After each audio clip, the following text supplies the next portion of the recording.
Hello friends, welcome to hobby recipes. எல்லாரும் எப்படி இருக்கீங்க? இன்னைக்கு நம்ம என்ன பார்க்க போறோம் அப்படின்னா முட்டை குழம்பு பார்க்க போறோங்க. டேஸ்டியான ஒரு சூப்பரான ஈஸியா செய்யக்கூடிய முட்டை குழம்பு எப்படி செய்யறதுன்னு பார்க்க போறோம்.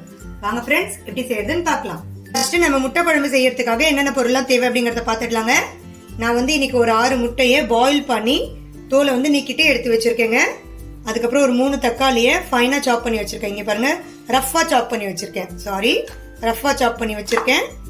எதுக்கு அப்படின்னா நம்ம கிரைண்ட் பண்ணி தான் எடுக்க போறோம் இந்த வெங்காயம் தக்காளியை. அதனால நான் ரஃபா தான் சாப் பண்ணியிருக்கேன். அதே மாதிரி 3 பெரிய சைஸ் வெங்காயத்தை இந்த மாதிரி கட் பண்ணி எடுத்து வச்சிருக்கேன். அதுக்கப்புறம் ஒவ்வொரு வெங்காயம் தக்காளியை கொஞ்சம் மெல்லிசா கட் பண்ணி எடுத்து வச்சிருக்கேன். கொத்தமல்லி எடுத்திருக்கேன். தேங்காய், ஒரு பத்த தேங்காவை கட் பண்ணி எடுத்து வச்சிருக்கேன். புளியை கரைச்சி எடுத்து வச்சிருக்கேங்க. அப்புறம் எண்ணெய் எடுத்திருக்கேன். மிளகாய் தூள் எடுத்திருக்கேன். உப்பு, குழம்பு மிளகாய் தூள், மஞ்சள் தூள் எல்லாமே நான் எடுத்திருக்கேங்க. வாங்க எப்படி செய்யறதுன்னு பார்க்கலாம். நம்ம இந்த குழம்பை செய்ய ஆரம்பிக்கிறதுக்கு முன்னாடியே நம்ம வெங்காயம் தக்காளி எல்லாத்தையுமே அரைச்சி எடுத்து ரெடியா வச்சுக்கலாங்க. ஃபர்ஸ்ட் நான் வெங்காயத்தை அரைச்சி எடுத்துட்டு வந்துடுறேன். வெங்காயம், தக்காளி, அந்த தேங்காய் 3மே நம்ம அரைச்சி எடுத்துட்டு வந்துடலாம். இங்க பாருங்க ஃப்ரெண்ட்ஸ், நான் வெங்காயம், தக்காளி, தேங்காய் எல்லாத்தையுமே கிரைண்ட் பண்ணி எடுத்துக்கிட்டேங்க. வாங்க இப்போ குழம்பு செய்ய ஆரம்பிச்சிடலாம். நான் ஒரு கடாய் எடுத்திருக்கேன். ஆன் பண்ணிக்கலாங்க. ஆன் பண்ணி எண்ணெய் ஊற்றிக்கலாம். நான் 2 டேபிள் ஸ்பூன் அளவுக்கு நார்மலான ரீஃபைண்ட் ஆயில் ஊற்றிக்கிறேங்க. கொஞ்சமாக நல்லெண்ணெய் ஊற்றிக்கலாம். நம்ம எந்த குழம்பு செஞ்சாலும் கொஞ்சமாக அதில் நல்லெண்ணெய் சேர்த்துக்கோங்க. அது உடம்புக்கும் ரொம்ப நல்லது, டேஸ்ட்டும் கூட கொடுக்கும் குழம்புக்கு. அதனால நான் கொஞ்சமாக நல்லெண்ணெய் சேர்த்துக்கிறேன். எண்ணெய் சூடாகட்டுங்க. இங்கே பாருங்க ஃப்ரெண்ட்ஸ், எண்ணெய் நல்லா சூடாயிடுச்சுங்க. இப்போ நம்ம கட் பண்ணி வச்சிருந்தோம் இல்லையா, மெல்லிசா கட் பண்ணி வச்சிருந்தோம்ல, அந்த வெங்காயத்தை இதில் ஆட் பண்ணிடலாம்.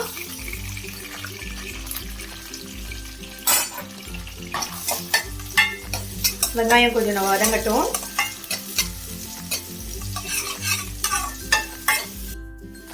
இங்க பாருங்க ஃப்ரெண்ட்ஸ், வெங்காயம் நல்லா வதங்கிடுச்சுங்க.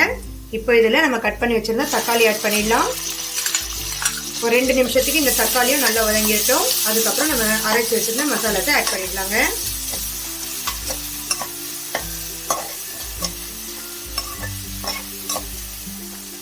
இந்த குழம்பு நம்ம ரெடி பண்றதுக்கு தாங்க கொஞ்சம் டைம் ஆகும். நம்ம செய்யறதுக்கு நின்னா ஒரு 5 நிமிஷத்துல இந்த குழம்பு செஞ்சிடலாம். ஈஸியா செஞ்சிடலாம். சூப்பரா இருக்குங்க சாப்பிடுறதுக்கு.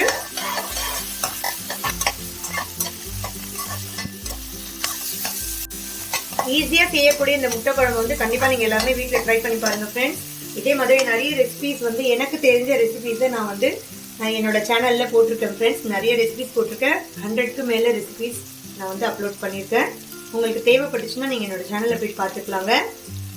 எல்லாருமே கண்டிப்பா ட்ரை பண்ணி பாருங்க. ட்ரை பண்ணிட்டு எனக்கு கமெண்ட் பண்ணி சொல்லுங்க ஃப்ரெண்ட்ஸ். இங்க பாருங்க ஃப்ரெண்ட்ஸ், தக்காளி நல்லா வதங்கிடுச்சு. இப்போ நம்ம அரைச்சி வச்ச மசாலாஸை ஒவ்வொன்றா ஆட் பண்ணிடலாம். ஃபர்ஸ்ட் நான் வெங்காயத்தை ஆட் பண்ணிடுறேன்.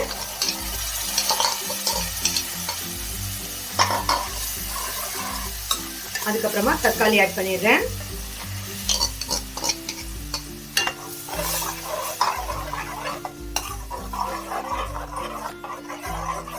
அதுக்கப்புறமா தேங்காய் ஆட் பண்ணிடுறேங்க.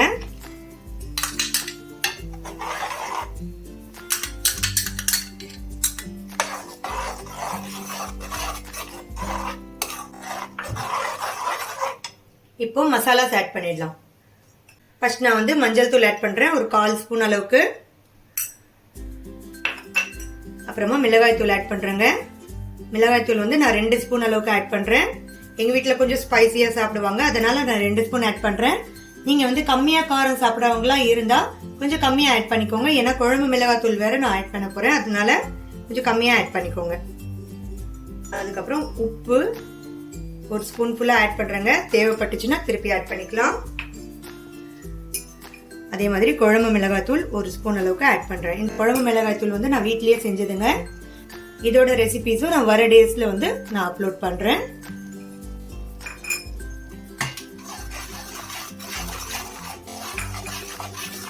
இப்போ இது எல்லாத்தையுமே நல்லா மிக்ஸ் பண்ணிக்கலாம்.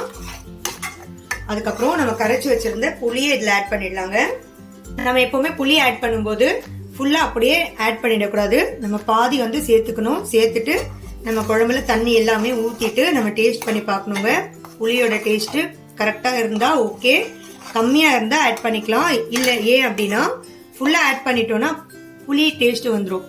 ஐ மீன் புளிப்பு டேஸ்ட் வந்து அதிகமாக வந்துடும், அப்புறம் குழம்பு நல்லா இருக்காது. அதனால பாதி நான் ஆட் பண்ணிக்கிறேன். தேவைப்பட்டால் மீதி ஆட் பண்ணிக்கலாம்.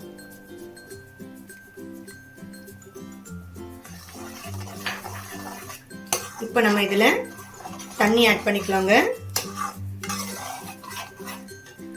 நான் வந்து தேங்காய் அரைச்ச ஜார் இருக்கு, அதை வந்து அப்படியே தண்ணி சேர்த்து நான் இதில் சேர்த்துடுறேன். இங்கே பாருங்க ஃப்ரெண்ட்ஸ், தண்ணி ஆட் பண்ணிக்கலாம்.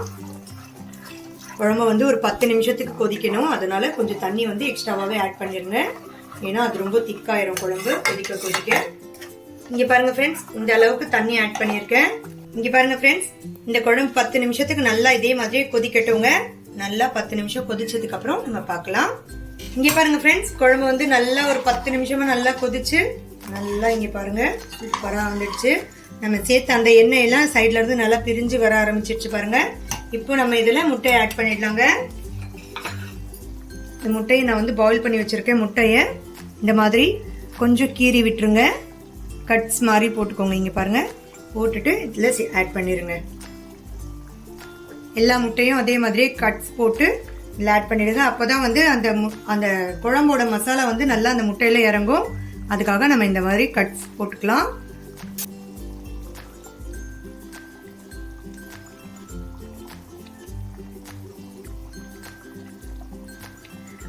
இங்க பாருங்க ஃப்ரெண்ட்ஸ், எல்லா முட்டையும் நம்ம இதில் சேர்த்தாச்சு.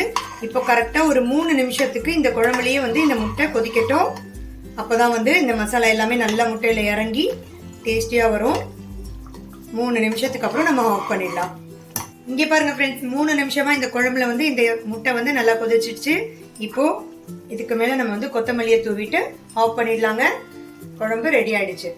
இங்க பாருங்க ஃப்ரெண்ட்ஸ், எவ்வளவு சூப்பரான முட்டை குழம்பு வந்து பாருங்க சூப்பரா ரெடி ஆயிடுச்சு.